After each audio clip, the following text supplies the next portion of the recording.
Cześć. In this short presentation, I will briefly discuss the relationship between beauty and culture. Questions such as the following will be addressed. What makes a culture beautiful? How can we measure a culture's beauty or ugliness? What is at stake for humanity if culture continues to decline? In making my arguments, I will draw on the work of Étienne, Gilson, Armand Maurer, and St. Thomas Aquinas. Our modern secular culture tends to think of beauty as subjective and relative, hence the tired old cliche that beauty is in the eye of the beholder. But Christian pre-modern Europe saw beauty in a different way. There was a transcendental dimension to beauty.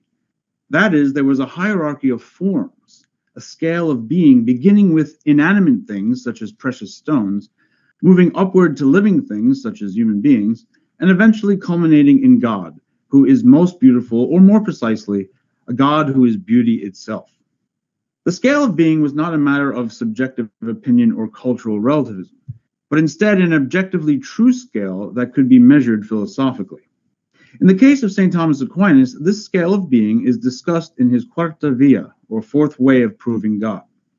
After noting the existence of more or less perfect beings in the world, Aquinas argues to an uncaused cause that must possess being maximally.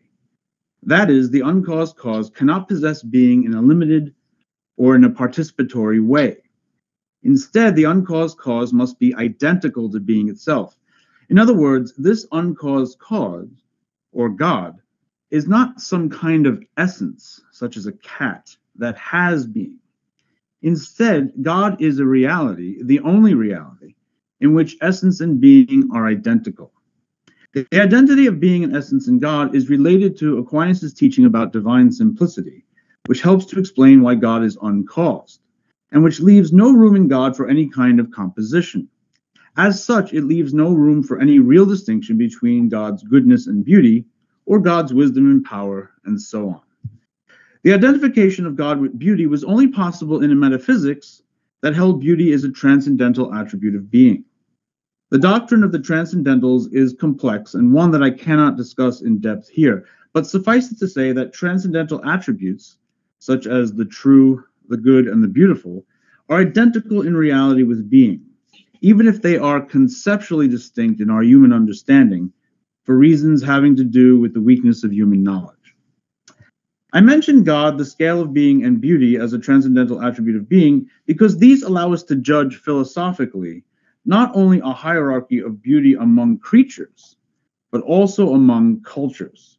The key to these philosophical judgments concerns what Aquinas calls virtual quantity. Virtual quantity in Latin is quantitas virtualis, and the adjective virtualis comes from the Latin noun virtus, meaning strength, power, excellence, etc. So virtual quantity concerns the level of power and perfection of some nature or form. In the Summa Theologiae, first part, question 42, article 1, Aquinas discusses virtual quantity, writing, quote, "Quantity is twofold. There is quantity of bulk or dimensive quantity, which is to be found only in corporeal things, and has therefore no place in God. There is also quantity of virtue, which is measured according to the perfection of some nature or form. To this sort of quantity we allude when we speak of something as being more or less hot, for as much as it is more or less perfect in heat. Now this virtual quantity is measured firstly by its source, that is, by the perfection of that form or nature, and such is the greatness of spiritual things, just as we speak of great heat on account of its intensity and perfection," end quote. Virtual quantity allows us to speak of one species as being more or less good or more or less beautiful than another. As Aquinas says in Summa Theologiae, part 1, question 5, article 4, quote, "Beauty and goodness in a thing are identical fundamentally, for they are based upon the same thing, namely the form, and consequently goodness is praised as beauty. But they differ logically, for goodness properly relates to the appetite, goodness being what all things desire, and therefore it has the aspect of an end. On the other hand, beauty relates to the cognitive faculty, for beautiful things are those which please when seen. Hence, beauty consists in due proportion, for the senses delight in things duly proportioned, as in what is after their own kind, because even sense is a sort of reason, just as is every cognitive faculty. Now, since knowledge is by assimilation and similarity relates to form, beauty properly belongs to the nature of a formal cause, end quote. Consider, for example, the genus mammal, not as the logician understands it, but as the philosopher of nature understands it. A mammal is an animal that is a vertebrate, it has a spine, it's endothermic, it's warm-blooded, and it produces milk to feed its young.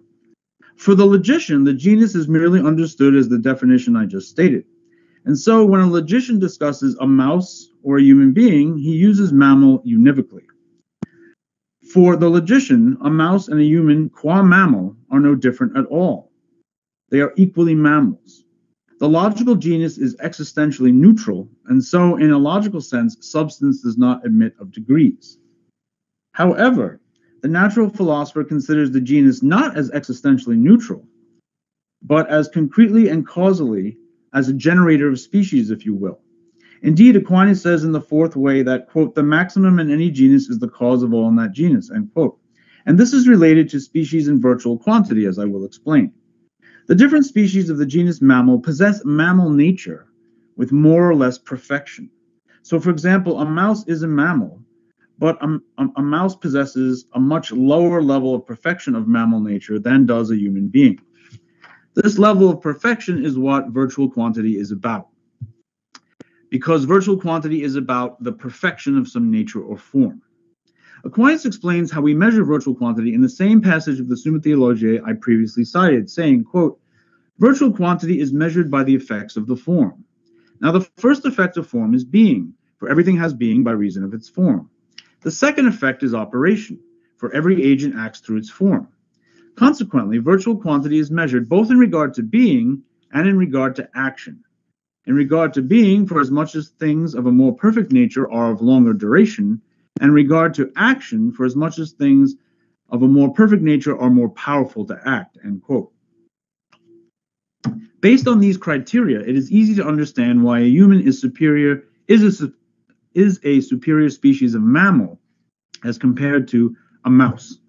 Unlike mice, humans are persons with immortal souls, and through their free and intellectual actions, humans can produce artifacts and cultural institutions that mice cannot.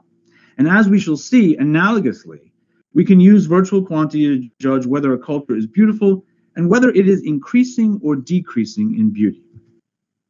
As Aquinas said in the passage I quoted above, quote, beauty and goodness in a thing are identical fundamentally, for they are based upon the same thing, namely the form, end quote. Using virtual quantity, we can rank the forms of creatures with respect to God, who is the ultimate measure. That is, the forms of creatures that are closer to God's being are more perfect and more beautiful. For example, humans, because they are persons possessing intellect and will, are closer to God than stones, which lack life. Analogously speaking, we can also judge the beauty of a culture. Culture is a product of human invention, and what humans invent is either in harmony with their nature and God or not.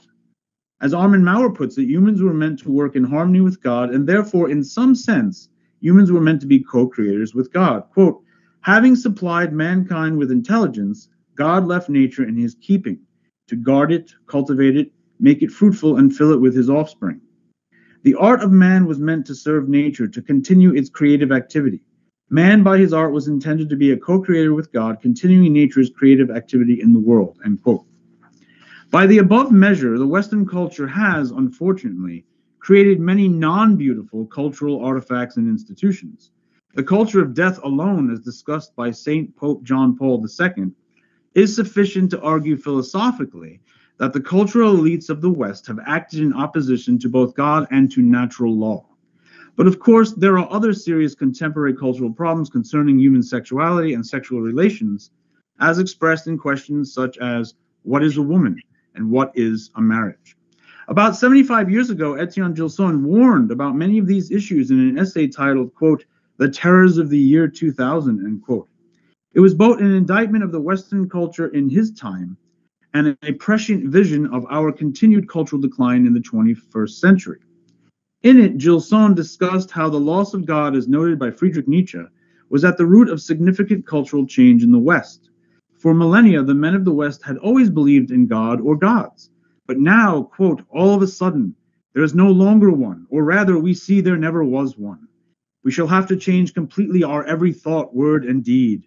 The entire human order totters on its base, end quote. With the loss of God, Gilson notes that, quote, everything that was true from the beginning of the human race will suddenly become false, end quote. This loss of truth leads to a crisis with respect to what is good and what is valued. As Nietzsche held, once the truth of God's existence is no longer affirmed, humans must try to remake the world.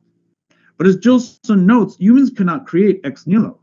Therefore, all they can do in the absence of God is to destroy the current cultural order and reorder it according to their own invented secular values. Such cultural ordering and remaking naturally leads to the topic of the beautiful. My thesis, which is a work in progress, is that just as a fatal illness progresses in stages until finally culminating in death, there are also stages in cultural decline. The first stage is the loss of truth, especially the loss of God as discussed above. The second stage is the loss of the good, as evidenced by Nietzsche's injunction to destroy and remake the world according to secular values that are invented by humans. This is a theme that was taken up by Pope Benedict XVI, who warned that our culture was building, quote, a dictatorship of relativism that does not recognize anything as definitive and whose ultimate goal consists solely of one's own ego and desires, end quote. The third and final stage, I argue, is the loss of beauty. It manifests as a kind of inversion. That is, it sees as ugly what was traditionally considered beautiful, or vice versa. I believe this stage occurs last because, as Armin Maurer has argued, our awareness of beauty is a kind of non-conceptual knowledge, akin to knowledge by connaturality. As such, our awareness of beauty is rooted deeply within our nature. It is so deep that it is the most difficult thing to change, and thus it is the last aspect of our humanity to be, quote, overcome by a Nietzschean ideology. Nevertheless, I believe we are beginning to see an attempt by elites to change our perception of beauty in the last few years or so. This thought came to my mind one day when I was walking through a department store in the United States. I won't give the name, but the store in question is part of a national chain of stores from a very large retailer. As I walked through the aisles, I happened to pass through the women's clothing section. There's one thing I've noticed all of my life is that it is usually in this section that you find pictures of beautiful women modeling clothes or underwear. However, I was shocked and disturbed to find that this was not the case in this department store. Some of the women were obese, morbidly so. Some were cross-eyed. Some had what looked like facial deformities. How could this be, I thought? And then it dawned on me. There was a subtle ideology at work behind this. Rather than play into the natural inclinations of consumers for beauty, the business owners were trying to reshape our conception of what is beautiful. However, much more disturbing is the current attempt to alter our perception of human sexuality and foundational sexual relations such as marriage. For example, consider the recent work of Bethany L. Latique, a professor at George Mason University. She attacks traditional marriage, as in one man, one woman, and children, holding that traditional marriage is a, quote, structural mechanism of white heteropatriarchal family supremacy that is essential to the reproduction and maintenance of family inequality in the United States, end quote. She also calls for the disruption of traditional marriage, saying, quote, a deeper understanding of how these complex and often covert mechanisms of structural oppression operate in family life is needed to disrupt these mechanisms and advance family equality and justice, end quote. Latique's inability to see the beauty of the traditional human family is staggering. It is only possible because what guides her thought is not a medieval transcendental conception of beauty, but instead a conceptual system that is an amalgamation of various bad philosophical ideas, including, but not limited to, 1, a Marxist oppressor binary, 2, an intersectional hierarchy of oppressed victims, and 3, a focus on equality of outcome, also known as equity. As Gilson might have said, in the absence of God, those of a Nietzschean persuasion want to invent their own way of measuring the true, the good, and the beautiful. This is an ideology that must be defeated at all costs, as there cannot be a true humanism or a beautiful and good culture if the West embraces a corrupt notion of truth and acts to do what it can, both scientifically and otherwise, to destroy human nature and remake it according to its own conception of what it should be. Gilson expressed this in The Terrors of the Year 2000 by saying, quote, "The biology of tomorrow will allow more subtle but not less formidable interventions in human destiny. Can we imagine the repercussions which the free determination of the sexes will have someday, perhaps in our near future? Can we picture what would happen in a world where we could not only turn out males and females at will, but then select them and produce human beings adapted to various functions, as do breeders with dogs or horses or cattle? In that future society, which will know how to give itself the slaves and even the reproducers which it needs, what will become of the liberty and dignity of the human person?" End quote. The Church has recently expressed a similar worry in Dignitas Infinitas, saying with respect to gender theory, quote, "Desiring a personal self-determination, as gender theory prescribes, apart from this fundamental truth that human life is a gift, amounts to a concession to the age-old temptation to make oneself God, entering into competition with the true God of love revealed to us in the gospel." End quote. In closing, I am reminded of the prophet's injunction in Isaiah 5:20, quote, quote, "Woe to those who call evil good and good evil," end quote. And I would add my own injunction: woe to the culture that calls the ugly beautiful and the beautiful ugly. Dziękuję.